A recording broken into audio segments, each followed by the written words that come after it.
Hello, everyone. We're going to try to have a series of lectures this week about thermodynamics. This is the last week of classes for us. So the first thing we want to talk about is what is temperature? What is temperature measuring? What is temperature indicates? What's the property that temperature refers to, right? If I ask you a question, maybe I'll get several different answers.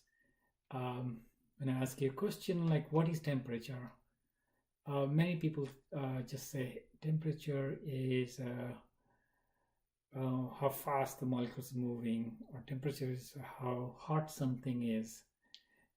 Temperature is how much heat something has. I think some of these is completely misleading answers. Okay, actually a temperature, the best way I know of thinking about temperature is through the idea of thermal equilibrium.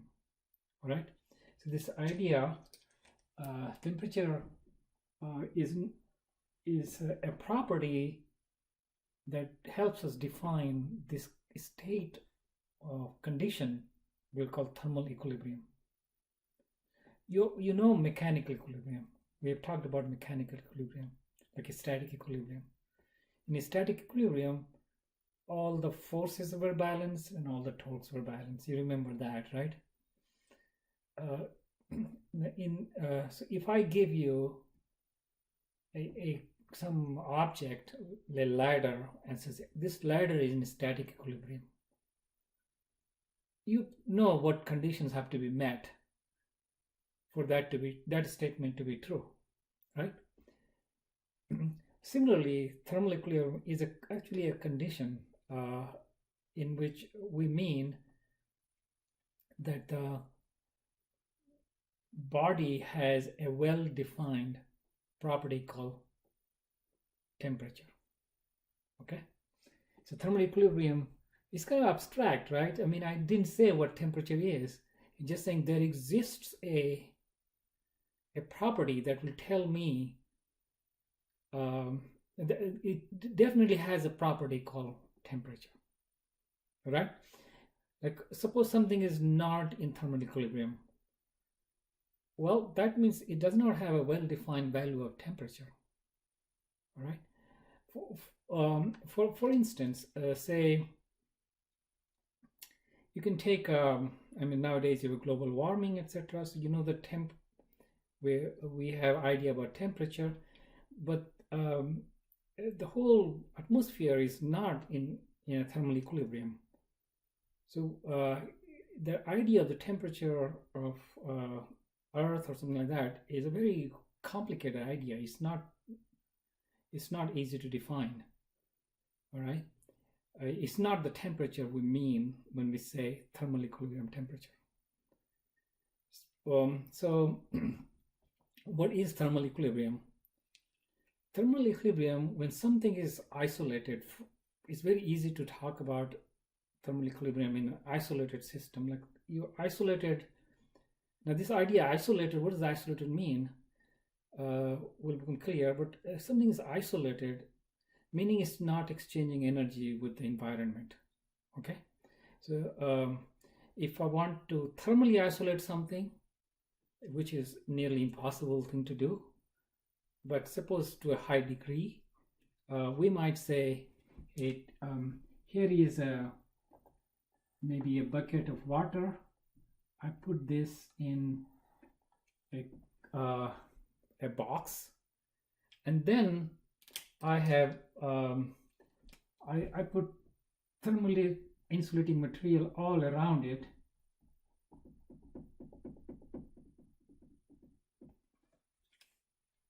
And maybe kind of like insulating for the winter. So this material, we say, is not really conductive. And there's like so many things we're throwing out, so many words we're throwing out, which we sort of know what it might mean, but we're not really defining it precisely. But we can also do something more. We can say, hey, on top of that we have vacuum here, and then we have another layer of thermally insulating, or some container that so you say this thing is very isolated. It's a thermally isolated. So I have a thermally isolated. So this thing is thermally isolated.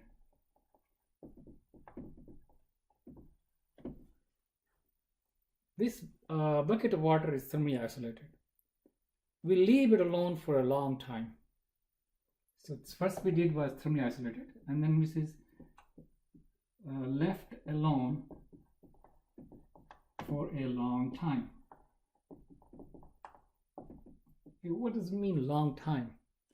Well, what happens is the water molecules are kind of jostling around and with lots of different speeds, and they're bumping and colliding, and then energies and momentum redistributing. It will come to some kind of a distribution of those properties, right?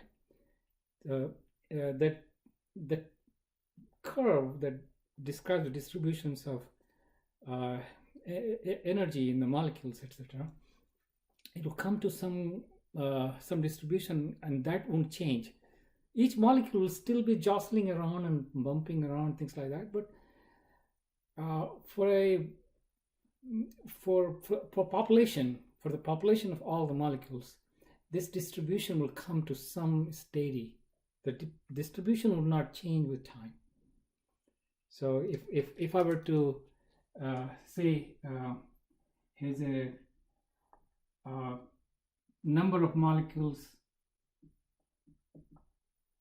with energy, say E versus E, you might just say, it looks like that.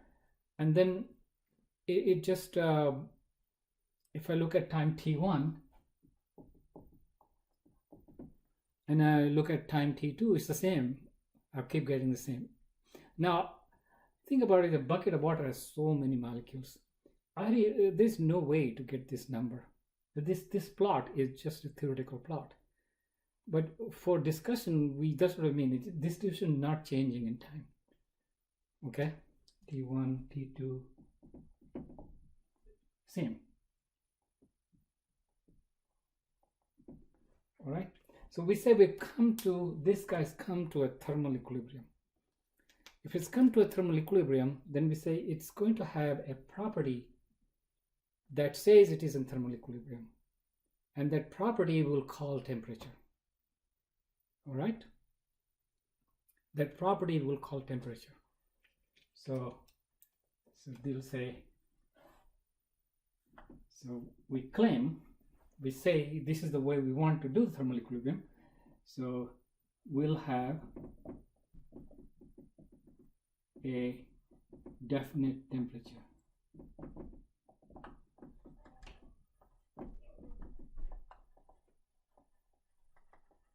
So that's the definition of temperature, fundamental definition of temperature. But we want to measure, we want to assign this value. We don't know how to assign this value. This is just like that. So we have no, right now we don't know how to figure out the assignment. Well, it turns out that we do have another property of thermal equilibrium. So this is how to establish thermal equilibrium. There's another property of thermal equilibrium is if I took this thing in thermal equilibrium and I had a thermal contact with someone else in thermal equilibrium. So here is let's say this is isolated, totally isolated. So this space is isolated, and somehow you were to introduce a bucket of water. This was at thermal equilibrium. So this is system A, and so this temperature was T1. I'm going to use letter T1. known.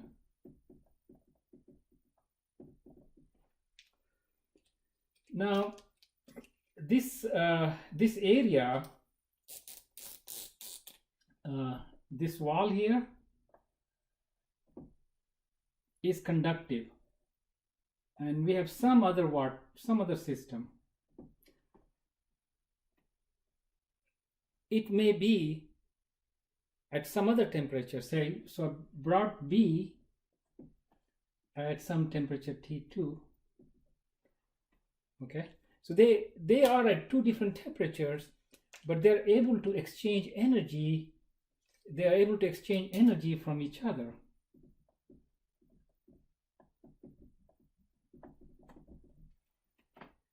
Now what I do is, it's not in, so if I look at A and B, they are not in thermal equilibrium. So A and B together, there is not one temperature you can assign to this thing A and B together. So well, they're two different things. You already know what will happen, right? If you put, say you took your this system inside some bucket, etc., and then eventually these guys' temperature will become equal. So this guy's temperature will go to some final temperature, and it's going to be same final temperature. So inside here, everything will end up at one temperature when thermal equilibrium is established.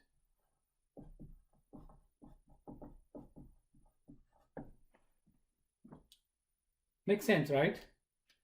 So it's all become one temperature. Together, it's just like that one thing. So we say that when the two systems come to thermal equilibrium, their temperatures must become equal. When two things come to, so A and B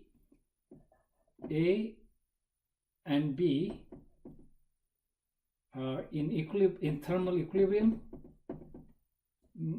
that means both must have same temperature. Okay, so I'll erase some of this, and I'm going to talk about how we assign numerical values to temperature. This is a concept, so we're going to convert this into numerical values for temperatures, which we can use to compare temperatures of different things numerically. Right now, there's no numerical, just ideas, right? So, okay, so suppose I have a bucket of water here, and which is been established to be in a has a definite temperature T1. I have another bucket of water has a temperature T2. Okay, so these are this is was in thermal equilibrium. Okay, so this is maintained there. So it has a definite temperature T1, and this one's maintained at temperature. You might say I'm been heating or something like that. So I'm maintaining this temperature. How am I maintaining? I'm maintaining this thermal equilibrium. Okay, and I want to assign some value to this. I don't know what value it is. Well, we know that if we bring it in equilibrium with something else, then like a thermometer, we can assign temperature to it, right? So suppose I dip a thermometer has that level. When I dip it here, I bring the same thermometer over here, is that level.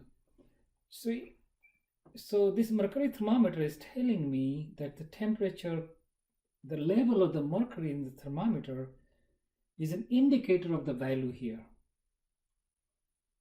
But how can that be? How can we use the level of the mercury? And that has to do with what's called thermal expansion. Okay, so I want to assign numerical values to temperature.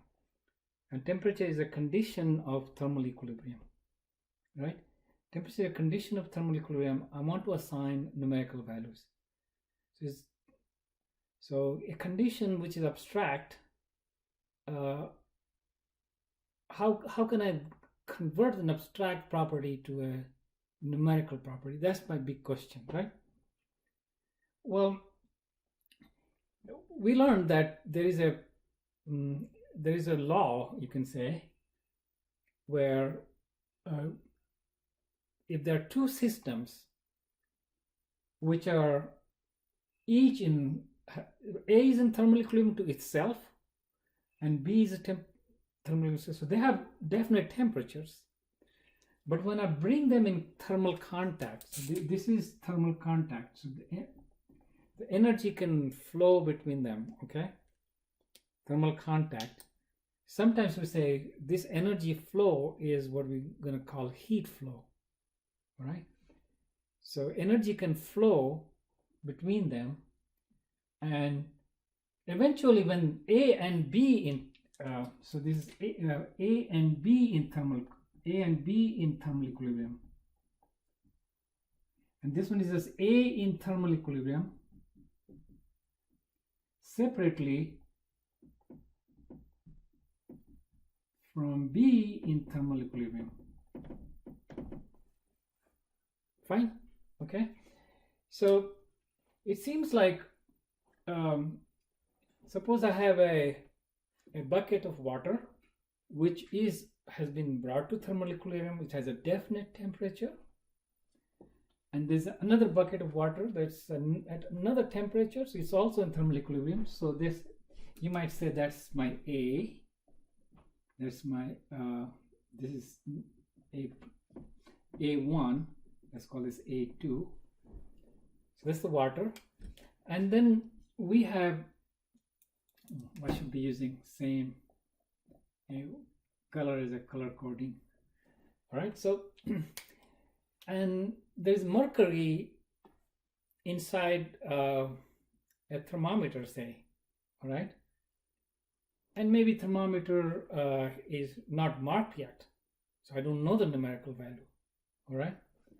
So when you look at this, and the mercury will be the system B for me, and here's a B2. When I put this thermometer inside there, I notice that mercury's volume expands or contracts depending on whether mercury itself, what temperature mercury itself was before I made in contact with that. And then we'll say both this T1 didn't get affected very much. If mercury has a very tiny amount of mercury in it, right? If thermometer has very tiny amount of mercury in it, then when the energy is exchanged, not much of energy of A1 decreased. And we'll say this temperature didn't get affected by it. Over here, I'm saying T1 went to TF, which may be different. And B's temperature went from T2 to TF. Here, same thing will happen when thermal equilibrium is established between A and B, but I'm going to assume that this bucket is way bigger than the mercury, okay? Energy exchange with the mercury can take place and doesn't affect much. So we'll just say T1 remains the same. T1 is TF, so let's call it T1 goes to T1. TF is same thing as T1, and so this guy's temperature is also T. So this is so TFA and TFB is also going to be approximately T1.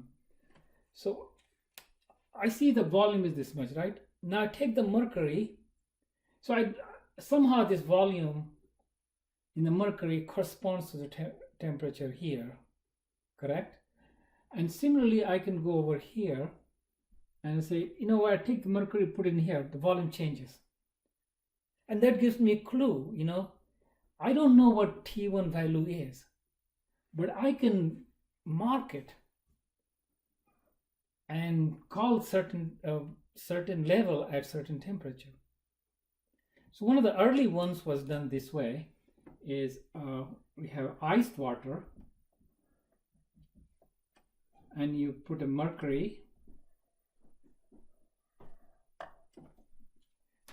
And you notice that when you're in ice water, mercury went here. And when you had this whole thing in a steam, and when you had a thermometer brought in here,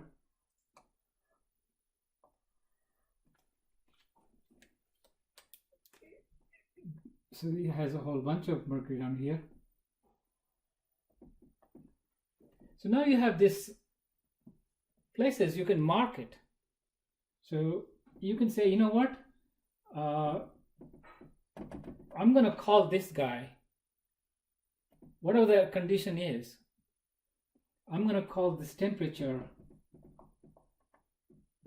0. And whatever this is another thermal equilibrium condition, I'm going to call this temperature 100. I'm going to call this guy different values, okay? So we can say, you know what, this level of the mercury I'm going to mark at 0. But I'm marking volume, right? So this is how much the volume of the mercury is.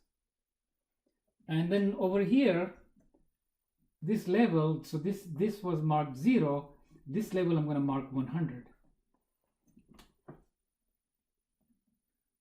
And then I'm going to mark this guy equally. So this would be, I just get this and this, but I'm going to just divide them equal intervals. So this will become 50, this is 75, 25, etc. So now I've got a thermometer. I started with no marking on the thermometer. I just put it in here, call that 0. Put in there, call it. So I've equally spaced out. So I'm assuming that, you know, if I put something, now if I marked it and I've, let me erase and then I'll come back to you. So if I took this thermometer and I put in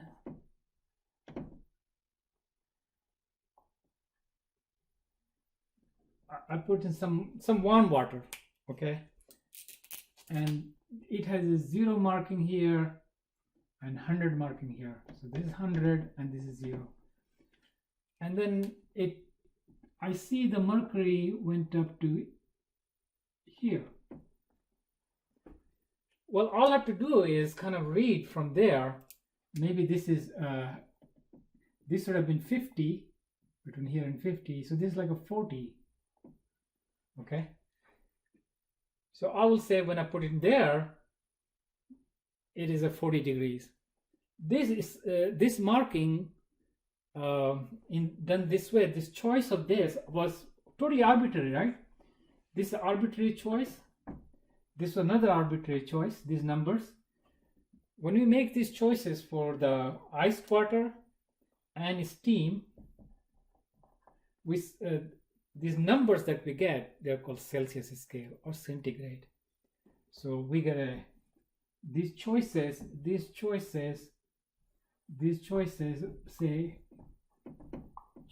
give us a Celsius scale of temperature.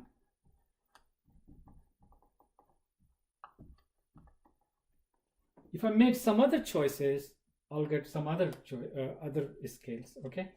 For instance, let me say what.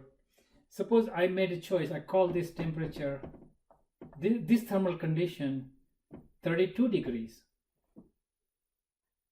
and call this other call this condition. I said temperature is not 100, but 212. Crazy, right? So we got 32 here for this condition. For that condition, I'm going to call it 212. So I'm going to mark this guy not 0. I'm going to mark 32. I'm not going to mark this 100. I'm going to mark 212. And then this all numbers will be different. So I'll have to break up easily in equal intervals.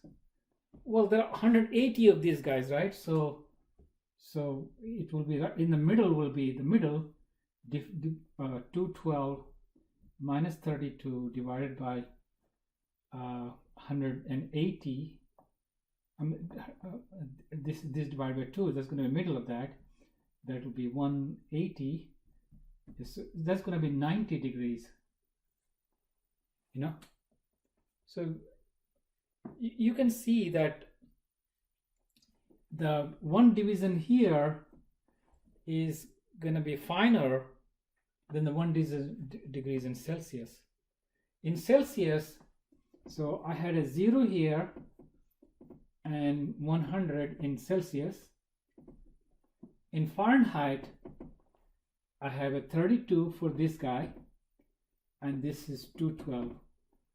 And there were 180 divisions here, and there are 100 divisions here. So one division here is not one division here, it's much finer. So you can work out the math here, and math says that so if this is some kind of reading which you call in Celsius is 40 and in Fahrenheit call it F, then those two numbers you can relate it, okay? And so one way to relate it and find out is F minus 32. So I'm saying, so this is 32, and this is 0, and this is 100, and this is 212. So F minus 32 over, you know, how many divisions did I take here? 32 over 180 divisions, you know. So we had 180 divisions there, should equal to C minus 0 over 100 divisions there. You can simplify it. So this 0 will cancel this 0, and you can divide, and this is 9. So this F minus 32 over 9 equals C over 5. So that actually is comparison between the two. I'll work out some numerical values for some of the common reading. Okay. Hello, so let's look at some numerical thing. So a kind of nice day,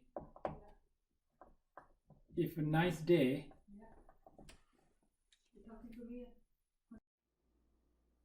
okay, let's do a simple example of C over 5 is F minus 32 over 9. You sure about, you know, how the 5 and 9 come from, just from the previous part of this lecture. Okay, so a nice day in Missouri will have a temperature maybe 60, let's call it 72 degrees. Yeah, so this will be easier to work out. 72 degrees Fahrenheit. And I want to know what is the Celsius scale. We don't use Celsius scale in Missouri, except for scientific work, right? In daily life we use this kind of thing. So we just do we'll put 72 for F and solve for C. So C over 5 is equal to 72 minus 32 over 9, and so this makes it 0, 40 over 9, and so C is 200 over 9, so 22 is just going to be 22 degrees Celsius. This C is just a variable name, and this is the way you indicate the temperature. Okay, so you can see that if I have this thermometer, I have a 0 here, 32 here, and you have a 100 here and 212 here. This is Celsius and Fahrenheit. Well, we don't have to just measure temperature between these two. Maybe we could measure negative temperatures. So what's the 0 degree Fahrenheit? So suppose I have a 0 degree Fahrenheit. Well, it's going to be down here, 0 degree Fahrenheit. But the Celsius will be, let's look at this, Celsius over 5, 0 minus 32 over 9. So 0 degree Fahrenheit, not 0 degree Celsius, you can see it's negative, so this is C equals to minus 5 times 32 over 9. So let's see what happens. Or 9. So 1. Around 18 degree Celsius. It's a negative temperature. And that's one of the reasons that we don't use Celsius, because our temperature varies, like sometimes 0 degree Fahrenheit. All right. Is a nice question comes is at what point is there a temperature at which they have exactly the same number in the T scales? So C equals to X and F equals to X. What is X? Is there an X at all? So we just, to find that X, we just plug into that. So X over 5 equals to X minus 32 over 9. And see if this has a solution. Maybe it doesn't have a solution. So let's see. So I have a 9x minus equals to 5x minus 5 times 32. We just did over there. So this is 160. And I bring this on this side. So 4x equals to minus 160. X equals to minus 40. Hey, minus 40 degrees Celsius is same as minus 40 degree Fahrenheit. That's pretty cool. I'm going to stop here, talk about temperatures, okay? And we're going to talk about first law of thermodynamics and thermal expansion of materials. Some of these topics coming up, okay? Take care, bye.